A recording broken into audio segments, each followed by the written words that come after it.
Hi students, so we are discussing coordination, the linking system.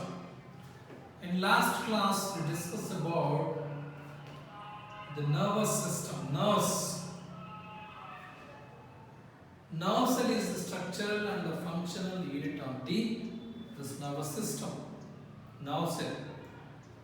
So, and we also discussed efferent and afferent nerves, afferent nerves and efferent nerves, and also we discussed associate nerves, associate nerves. In today's class, there are a few small activities there. We will go through the small activity, and we also discuss the very important part, that is the brain. So the brain is the major parts in our body to control. The whole body is controlled by the brain. So we can do a small activity. The first one is knee jerk reflex.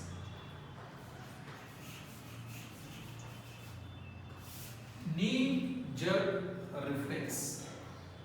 Why this activity have given? Because to identify. So we have two different types of voluntary movements and involuntary movements in our body. One is controlled in our, if you want to do, you can do, otherwise if you don't want to do, you don't want to do.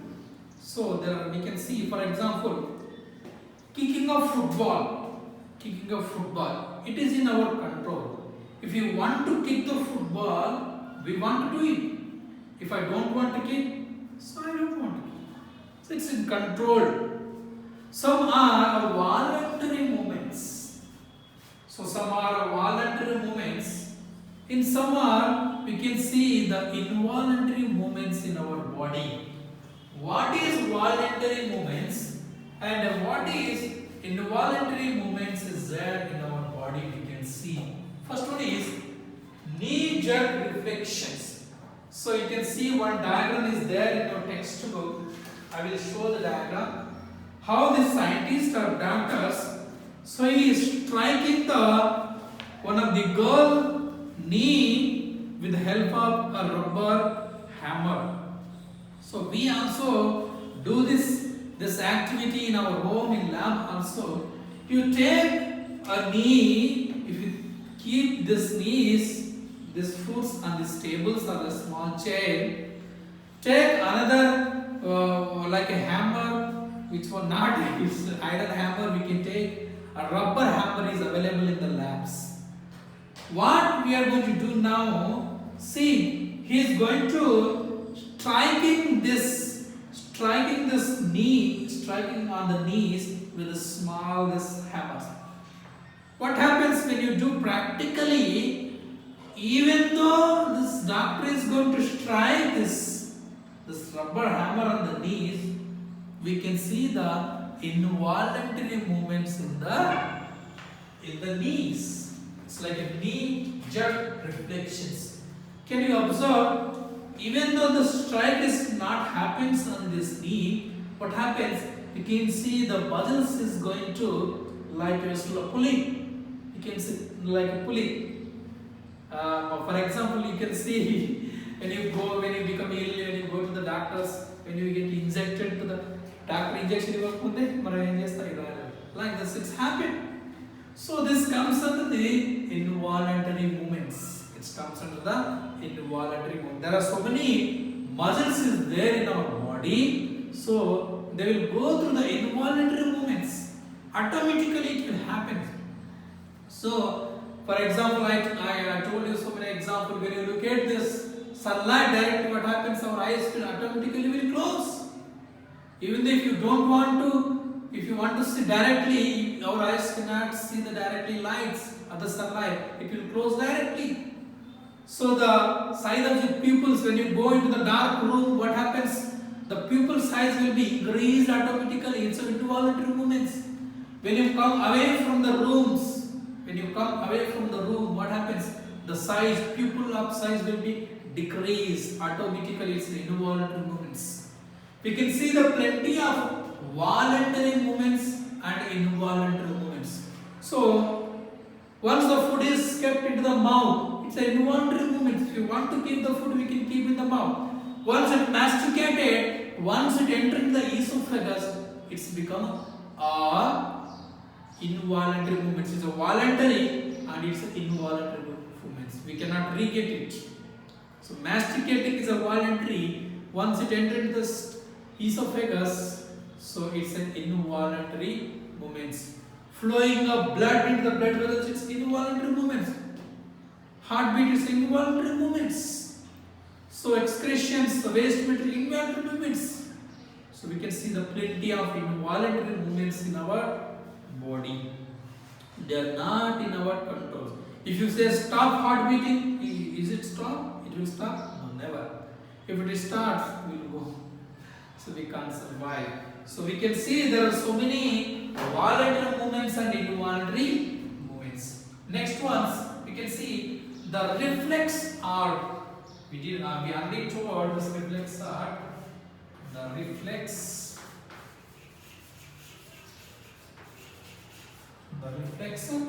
arc. So another diagram they have given in your textbooks. It's a very beautiful diagrams. So one leg. So where is the one foot? They kept on the sharp substances. What happens? So there are, we can see there are detectors is there. Detectors. So this they will detect there is a danger. What happens? This information is sent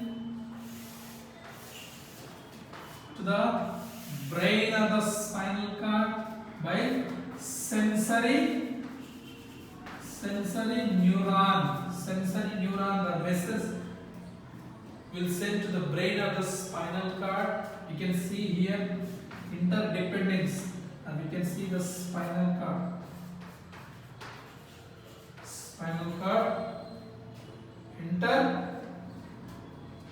Interneurons. We can see the interneurons here. Spinal cord. What happens? This information will carry to the say next leg. What happens? They will remove the leg from this dangerous space. So this message will carry by motor neuron. Motor neurons. They will affect the muscles.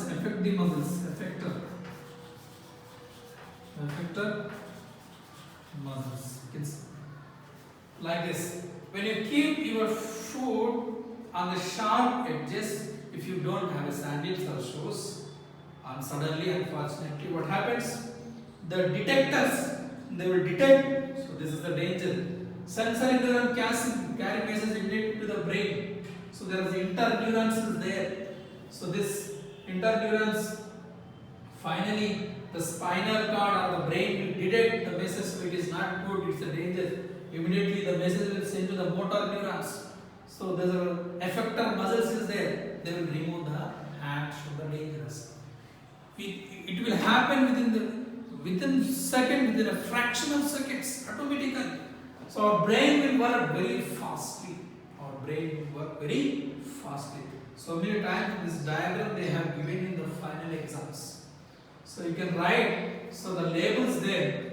Detectors, they detect, carry message to the sensory neurons, to the brain, to the spinal cord. So to the carry message from brain to the body parts, motor neurons, effectors, detectors and effector muscles. So this is about the small examples. We discuss so many examples. So next one is, so this nervous systems is very, very useful in our body to detect the message. If any dangerous is there, so the signal will send from brain to the body parts immediately. Our body will respond, our sense organs will respond. So So this nerves originates, we can see there are two different types of nerves originates from the brain and the spinal scarps. So that this nervous systems are originates from the two different types of parts. One is CNS and another one is PNS. Central nervous system. Central nervous system. Next one is peripheral nervous system. Central nervous system and peripheral nervous system. Central nervous system. The central nervous system consists of brain and the spinal cord. The central nervous system, it consists of brain and spinal cord. Both are important. Spinal cord. In today's class, we will discuss brain. What is the brain diagram and explanation of the brain. So, what parts is there in the brain? So, the function is, it will different. We take one more class for the function of the brain. So, today we will discuss, draw the diagram of the brain and explain it. Draw the diagram of brain and explain it. How many parts is there in the brain? Where it is located? What is the weight of the brain? What the gray matters and white matters is there? How many divisions we can see in the brain? We will discuss in today's class. I am going to draw the simple diagram of this brain diagram.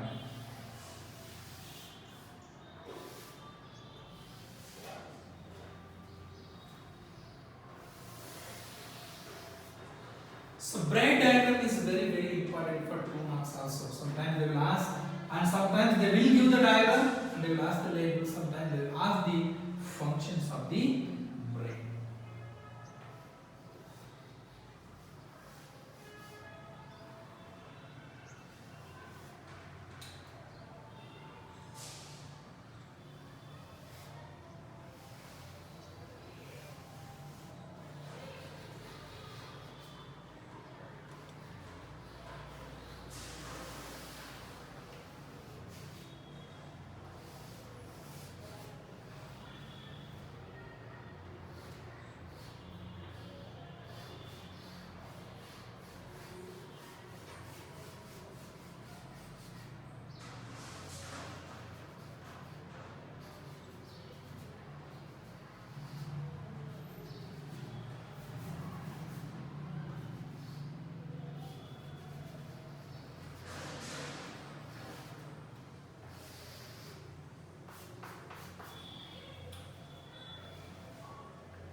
So it's a beautiful structure of the brain. We can see there are 4 different lobes in the brain. One is frontal lobe. This is the frontal lobe, and this is the parietal lobes, and this is occipital lobes, and here the temporal lobes. In textbook they have not given in your textbook. So frontal lobes, parietal lobe, occipital lobe, temporal lobes. So we also see some matters in the brains, like dura matters and arachnoid matters and pia matters we can see, like substances, matters is there in the brains. So it's not there in the textbook, this you have to write out. So this is the structure of the brain. In the brain we can see there are plenty of sulcis and gyres we can see. Sulcis and gyres. We can see the sulcis and gyres in the brain.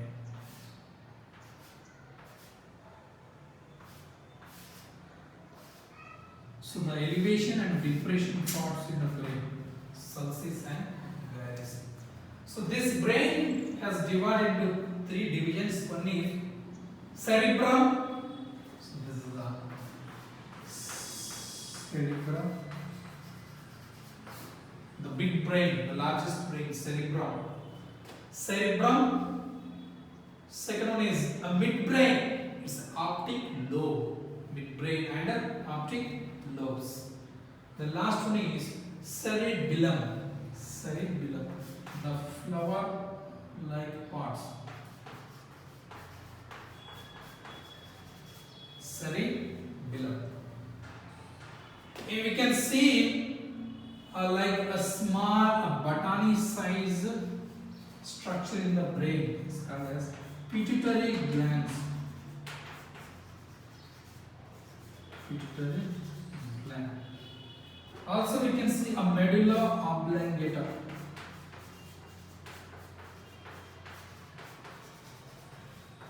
Medulla oblongata.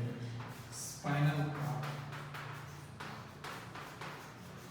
Spinal cords. You can see a corpus callosum here.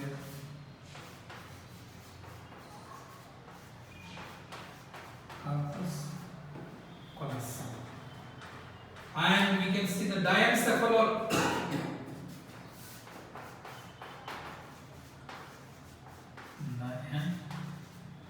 Diencephalon.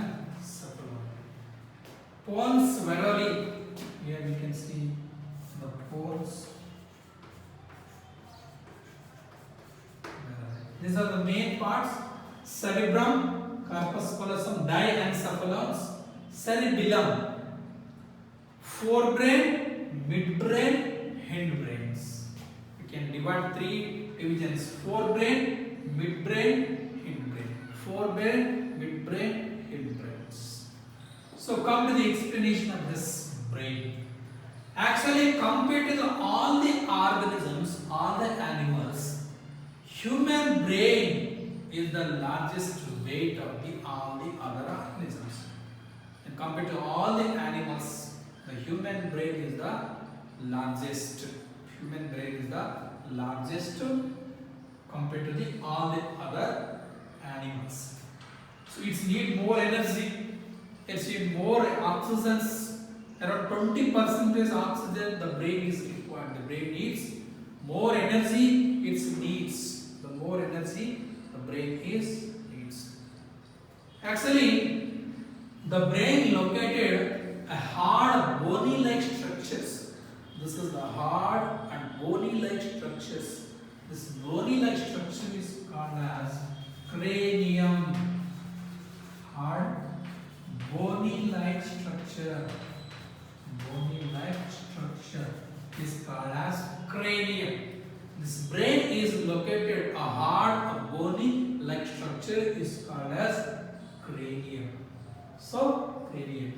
So there is a layer is there. So if you break this bony-like structures, this brain they look like two hemispheres.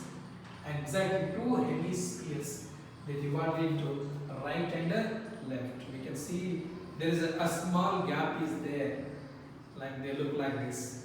There is a small gap. Two hemispheres we can call hemispheres. There is a fluid is present. So this fluid is called as cerebrospinal fluid. Cerebrospinal fluid. Cerebrospinal fluid. In this, then this layers, there is a fluid is there. Cerebrospinal fluid. Every main organisms, there is a fluid is present. So what is the use of this cerebrospinal fluid is present in the brains? The brain also have a meningitis. In this layer, have a cerebrospinal fluid. This fluid protect from the shock. This fluid protect from the shocks. This fluid protect from the injuries.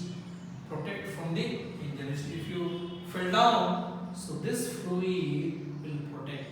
This cranium also protect. The fluid also protect from the major, minor, whatever may be shocks and injuries. So there is a gray matters and white matters is present in the brain. So actually the gray matter, the gray matter is present in peripheral. In the peripheral is nothing but it's corner of the brain. The gray matter is present in the corner of the brain. What is this gray matter and white matter? These are nothing but the axons present in the brain and the spinal cords. Axons, the dendrites. So the white matter is present in the center of the brain. In the center, we can see the white matter. In the peripherals, we can see the gray matter. This is about the structure of the brains. So basically, this brain has, we divide into three parts. One is forebrain. Second one is midbrain. Last one is hindbrain. Forebrains is nothing but cerebrum and diencephalon. Cerebrum and diencephalon. Cerebrum and so the diencephalon. This is the diencephalon. Midbrain, it's optic lobes. Hindbrains, cerebellum and medulla oblongata.